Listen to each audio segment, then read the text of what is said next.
saya ke psikolog dan ustadz-ustadz berbeda-beda, ada kecenderungan beliau itu narsistik. Ya, jika diajak konsul bersama selalu tidak mau.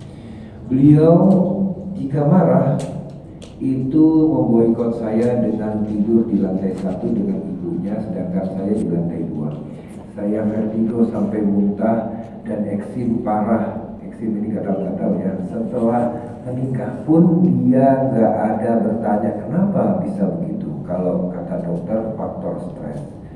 Ustadz, jika istri ingin mengajukan khulu, wah ini berat ini ya. Tapi harus pisah rumah 6 bulan dulu. Jika 6 bulan itu saya pulang ke rumah orang tua saya tanpa izin suami, apa saya berdosa? Karena dia juga mengancam kalau pisah akan bawa anak-anak. Padahal peduli anak aja gak segitunya. Tapi saya sungguh sudah tidak tahan. 2 anak saya juga masih kecil, jarak dekat. Tolong nasihati saya Ustaz. Terima kasih jazakallahu khair atas nasihatnya. Nah, Masya Allah. Memang dalam kehidupan setiap orang memiliki ujian beda-beda.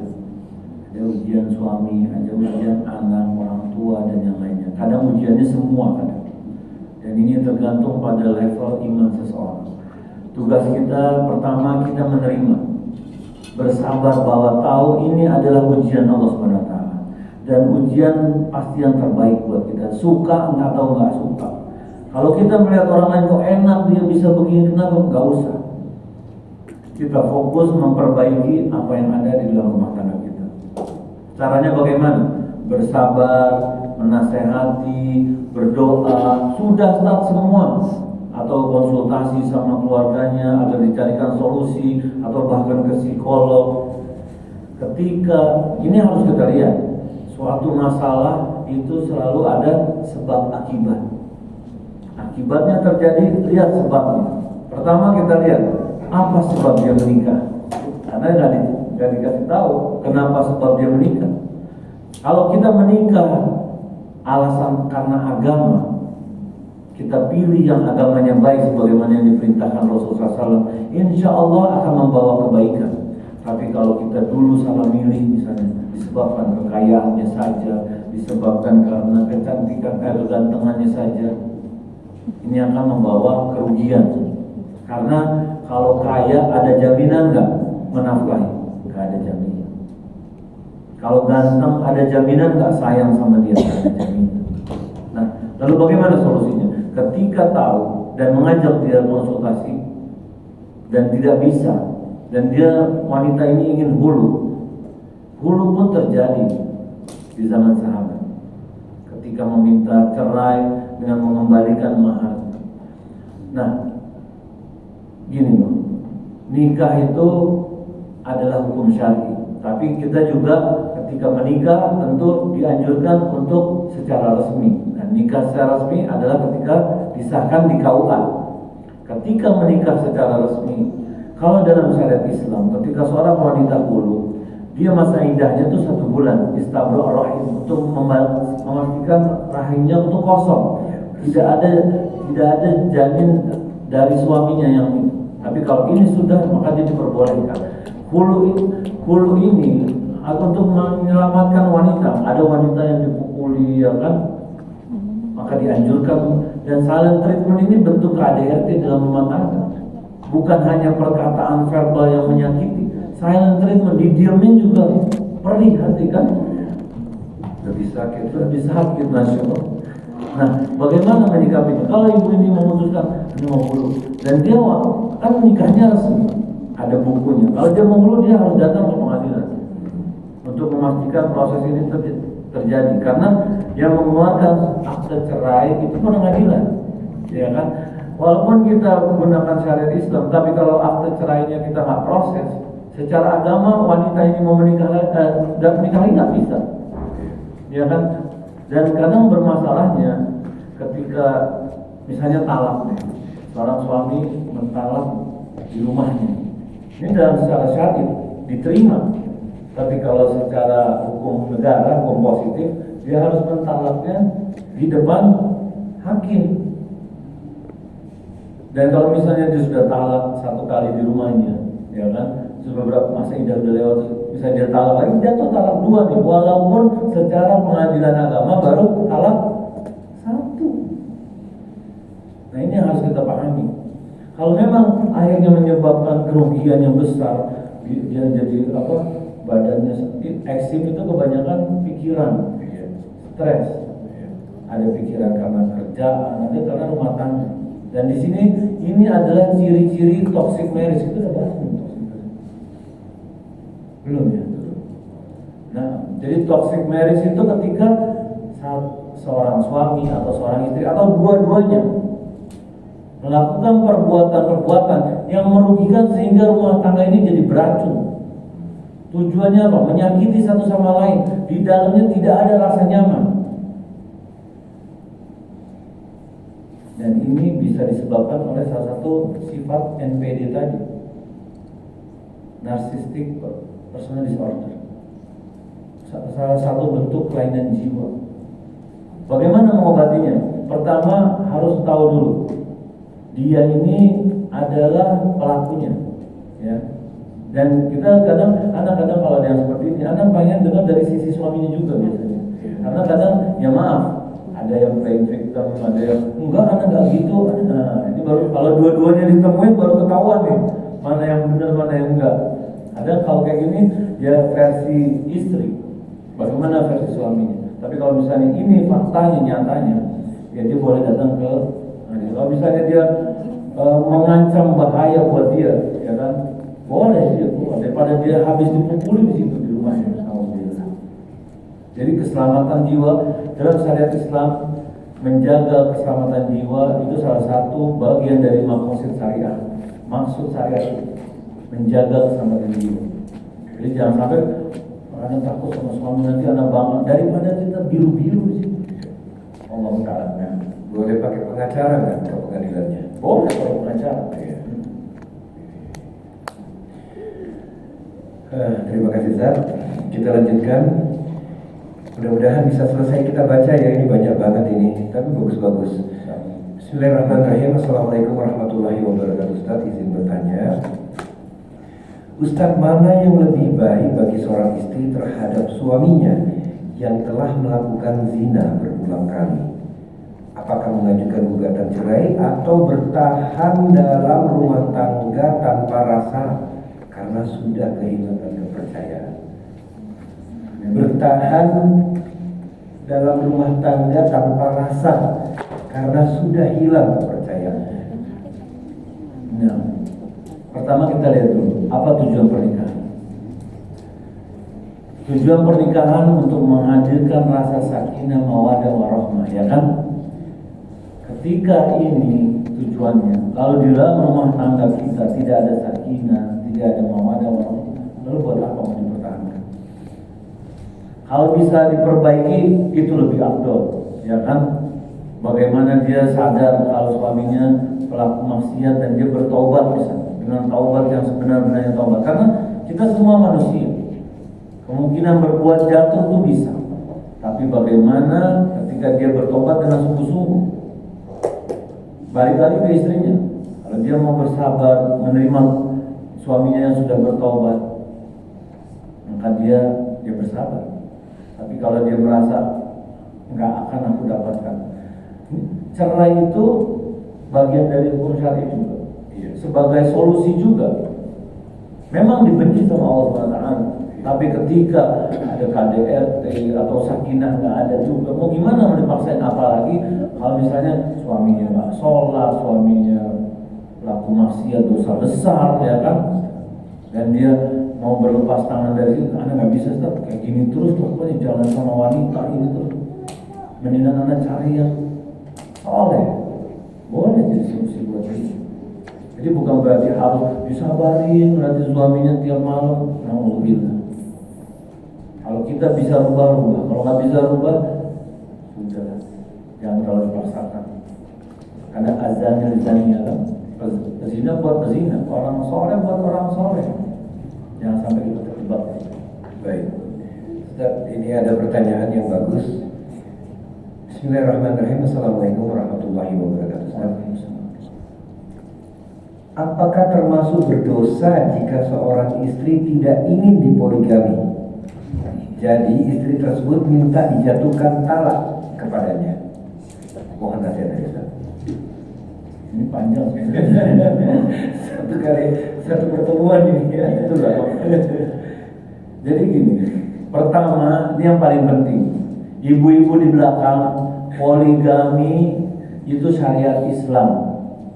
Ya, nggak boleh kita mendustakan syariat Islam. Yang jadi masalah kadang kita nggak suka. Ada wanita-wanita yang berlapang dada mampu bisa, tapi ada juga yang level keimanannya belum sampai ke level itu. Jadi karena poligami adalah tingkatan tertinggi dari pernikahan. Oke. Jadi kalau misalnya seseorang wanita sebelum, jadi nikah itu bisa dengan syarat. Jadi sebelum nikah, misalnya seorang wanita ngomong sama suaminya, kalau kau mau nikahi aku, kamu janji nggak poligami. Itu masih diperbolehkan sebelum nikah. Persyaratan sebelum nikah. Persyaratan sebelum Jika nikah. engkau ingin menikahi saya, syaratnya satu, saya tidak mau Poligami. poligami. Boleh dong, boleh wanita nggak mau dipoligami. Nggak usah poligami. Jadi pada kita boleh juga gini, kalau kamu mau menikahi aku, jangan bawa aku keluar dari kota Jogja. Misalnya dia orang Kalimantan suaminya. Boleh. Boleh ya. Boleh. Kalau suaminya menerima itu, ya udah. Ada ustaz seperti itu, nggak boleh dibawa keluar dari Pulau Jawa. Maksudnya untuk tinggal di pulau lain. Dia maunya di Pulau Jawa, ya sudah. Suaminya bersabar dengan kondisi itu. Tapi kalau udah menikah dan mensyaratkan ini, nah ini adalah persyaratan yang batin. Bahkan ketika meminta cerai, padahal suaminya baik, suaminya soleh, apa ancaman wanita yang meminta cerai tanpa alasan yang jelas? Karena suaminya mau nikah lagi bukan alasan yang jelas. Apa ancamannya, Bu? Tidak akan mencium apa? Bau surga. Surga. Solusinya bagaimana? Solusinya gini, kita harus yakini, Bu, suami ibu mau poligami atau enggak poligami itu adalah takdir Allah. Walaupun suami ibu jungkir balik tiap hari nyari istri kedua, ketiga, keempat, kalau Allah nggak takdirkan nggak bakal terjadi. Tapi kalau suami ibu Allah takdirkan poligami, ibu mau kejang-kejang di rumah tetap terjadi. Dan ketika terjadi itu memang takdir Allah. Dan takdir Allah pasti yang terbaik. Hikmahnya banyak, Bu. Jangan kira poligami, ya pokoknya sampai di situ. Saya rajin tadi memancing. Jadi tidak boleh wanita meminta alasan kecuali memang suaminya buruk. Tapi suami juga harus tahu kalau memang belum mampu jangan maksa. Karena apa? Akan menjandakan istrinya. Ada seorang suami yang menikah janda demi menjandakan istrinya. Nggak boleh. Jadi dia nikah sama janda, istrinya jadi janda.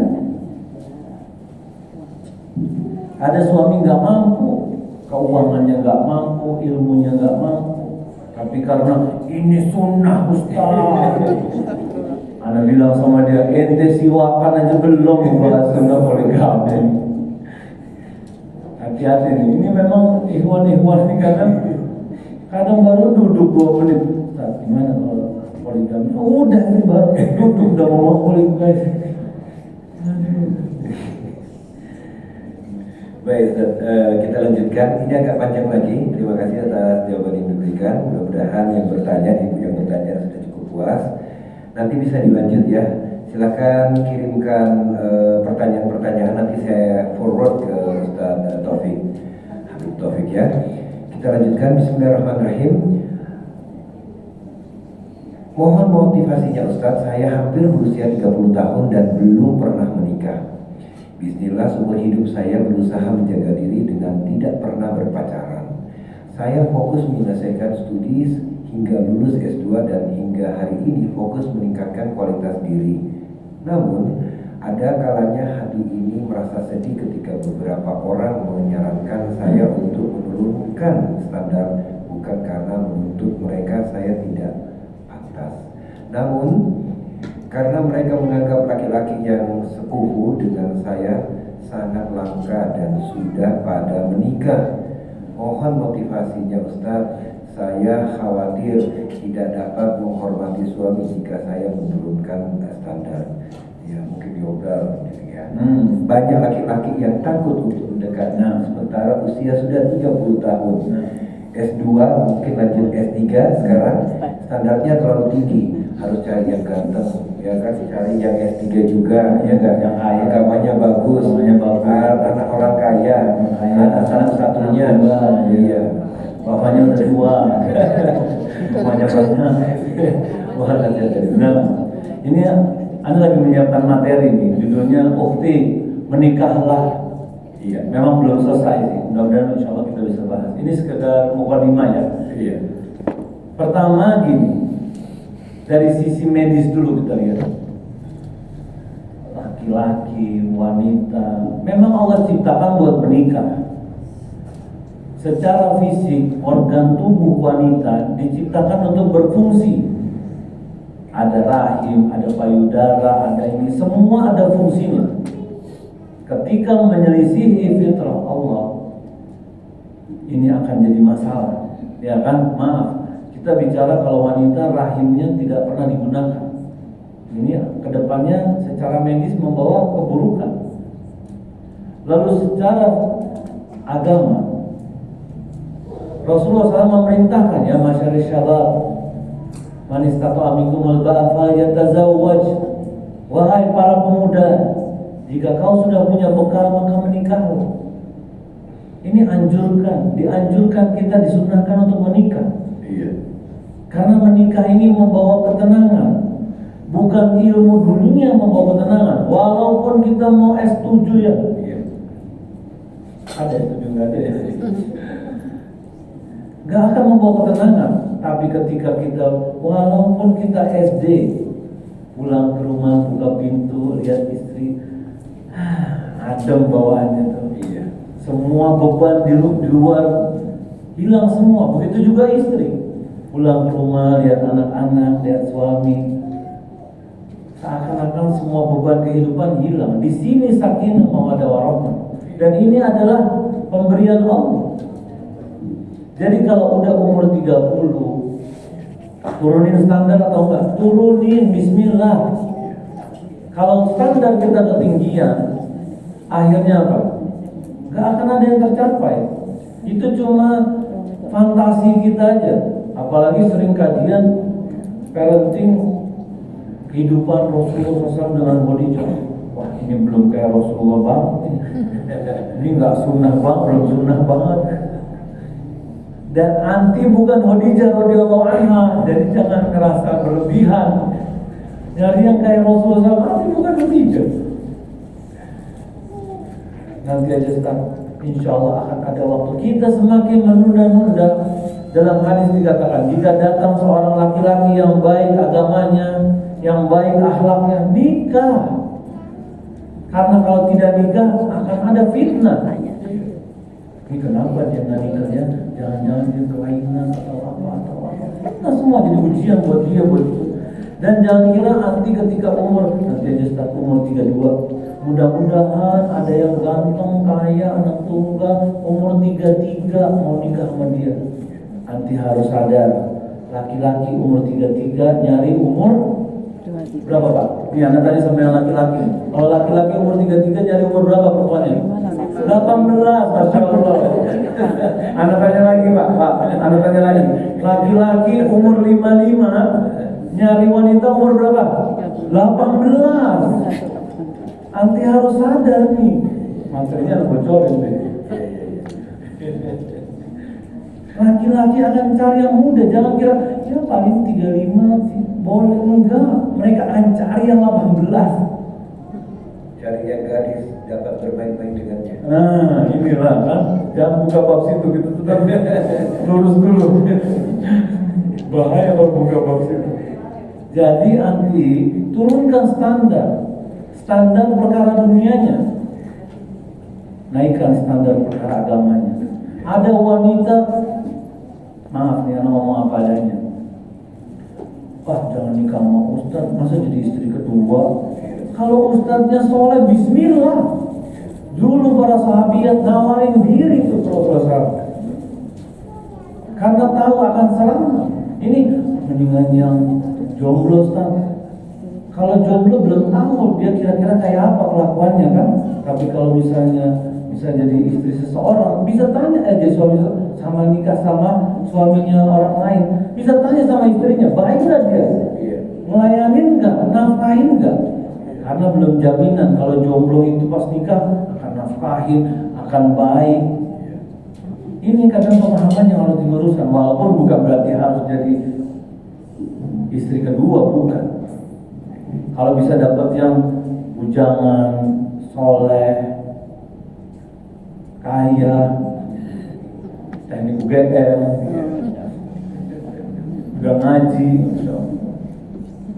dan jangan lupa berdoa, minta doa sama orang tua demi kebaikan nanti. Tapi jangan malah dinaikin, karena kadang wanita gitu, udah S2 mintanya S2 juga, udah S3 minta S3 juga. Akhirnya dia jadi orang yang merugi dan tua dalam keadaan kesendirian. Alhamdulillah. Semoga Allah selamatkan ukti-ukti kita, insyaallah. Amin. Kita lanjut.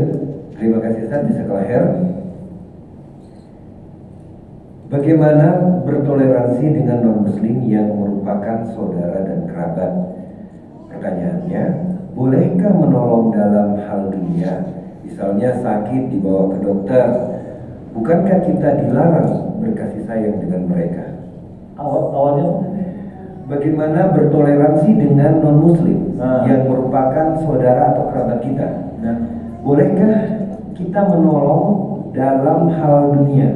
Misalnya kalau dia lagi sakit dibawa ke dokter, bukankah kita ada larangan berkasih sayang, berdekat-dekatan dengan non-muslim? Kita harus lihat dulu, berkasih sayang itu ketika dia bukan keluarga. Ketika dia keluarga atau tetangga, dia ada hak-hak. Jadi ketika dia non-muslim tapi dia tetangga kita, ada hak dia sebagai tetangga. Bukan berarti dia langsung pisah dengan kita, apalagi saudara kita.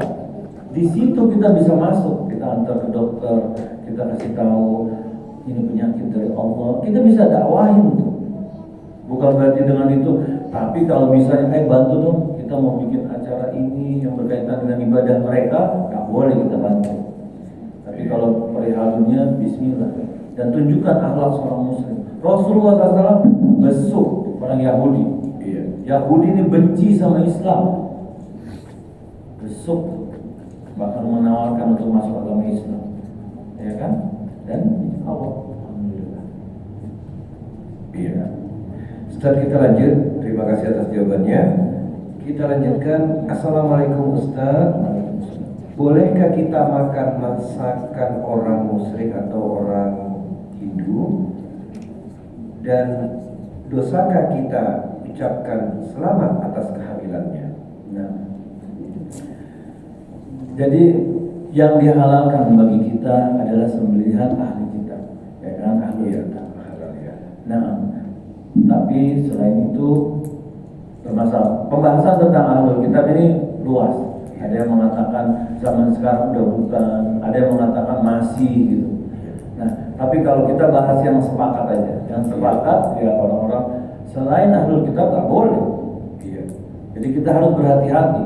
Lalu kalau kita udah tahu seperti itu, jangan pergi ke tempat yang banyak orang-orang seperti itu, malah jadi bermasalah. Wah, di sana pantainya bagus, Ustaz, begini-begini.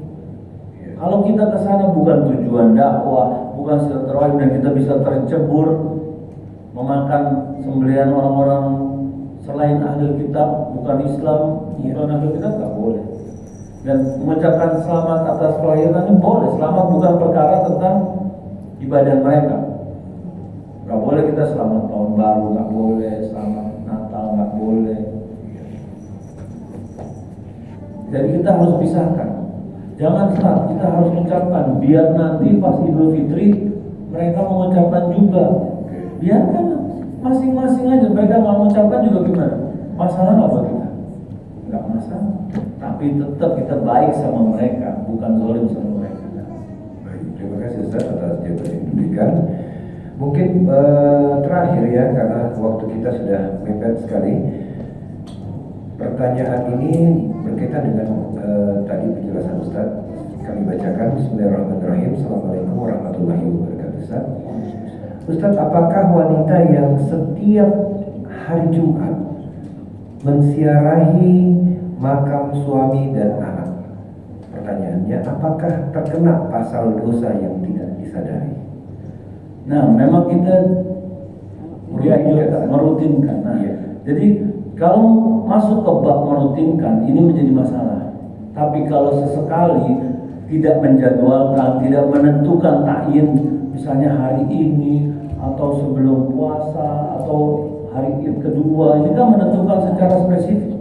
Gak boleh, tidak ada tuntunan bahwa kita dianjurkan untuk menentukan hari-hari tertentu sebagai jadwal kita untuk ziarah. Apalagi kalau misalnya setiap sepekan sekali, ini hampir seperti rutinitas kan rutinitas setiap hari, setiap pekan, setiap bulan, setiap tahun, ini kan masuk ke bawah. Jadi jangan sampai kita bermudah-mudahan. Kalau kita mau doakan, itu bisa doakan dari rumah, ya kan? Kalau kita memang sesekali karena wanita nih ya, beda sama orang laki. Mungkin seperti itu. Ya. Baik, terima kasih Ustaz atas jawaban-jawaban yang telah diberikan, dan mohon maaf bagi yang bertanya yang tidak sempat kami bacakan karena waktu juga yang membatasi kita. Kemudian kita bisa mengakhiri perjumpaan kita pada kesempatan kali ini. Tapi sebelum mengakhiri, kami ada beberapa catatan yang masuk di sini Ustaz. Ada 5 mungkin dosa yang tidak disadari oleh wanita, yakni yang pertama pergi ke dukun, kedua melihat ramalan atau zodiak, dan yang ketiga tidak boleh salam dua terhadap wanita kafir, yang keempat berteman sama orang kafir menjadikannya teman baik, kemudian yang kelima ART atau asisten rumah tangga digunakan untuk mengurus keluarga sementara dia sibuk di luar rumah. Mungkin masih ada beberapa lagi yang luput kami catat. Dan yang fawaid yang paling terbaik yang menurut kami pribadi, yakni teman kafir itu bukan mengajak ke agama mereka, tapi menjerumuskan kita untuk meninggalkan ajaran Islam secara perlahan-lahan. Terima kasih banyak atas nasihat-nasihat yang telah diberikan oleh Ustaz Taufik. Mungkin sedikit sebelum tutup dan pulang ke Jakarta, oleh-olehnya kasihkan closing statement kepada itu dan remaja putri dulu pengajian muslimah. Silakan kepada Ustaz. Nah, bismillah. Hari ini kita belajar bagaimana dosa. Ada dosa besar, dan ini kita masuk ke dosa-dosa yang nggak disadari. Dosa nggak disadari sebenarnya ada berbagai macam. Dan ketika menjadi seorang wanita muslimah, kalian harus tahu ada bab-bab yang kalau kita tidak tahu akan menyebabkan kita terjerumus. Dan semua itu pencegahnya adalah bab ilmu. Jadi sibukkan diri kita dengan ilmu, manfaatkan gadget kita, lihat checklist harian kita, mana yang perkara ilmu. Jika kita sudah penuh dengan kebaikan menuntut ilmu, pertahankan, istiqomahlah sampai ajal kita datang menjemput. Tapi kalau belum, saatnya berubah, saatnya lebih menyibukkan diri dengan agama. Paksa dan memohon kepada Allah, ihris ala ma yanfa'u wasta'in billah wala ta'jiz. Dan jangan pesimis, jangan merasa anak udah tua Ustaz, gak mungkin bisa baca Quran, gak mungkin anak bisa ini. Minta sama Allah, gak mungkin. Dan semoga Allah berikan manisnya iman di diri kita, hadirnya rasa kecintaan duduk di majelis ilmu, karena ini nikmat yang Syekh Ibnu Taimiyah rahimahullah beliau mengatakan, di dunia ada surga. Siapa yang tidak masuk surga di dunia, dia tidak masuk surga di akhirat nanti. Dan inilah surga-surganya Allah ketika ada di dunia. Semoga Allah jadikan kita orang-orang yang istiqomah di penghuni surga ini. Barakallahu fiikum. Baik, barakallah. Terima kasih banyak jasa pelayan yang kita ucapkan. ST, SHI, MM, kandidat doktor. Yang dulu itu ya Om ya,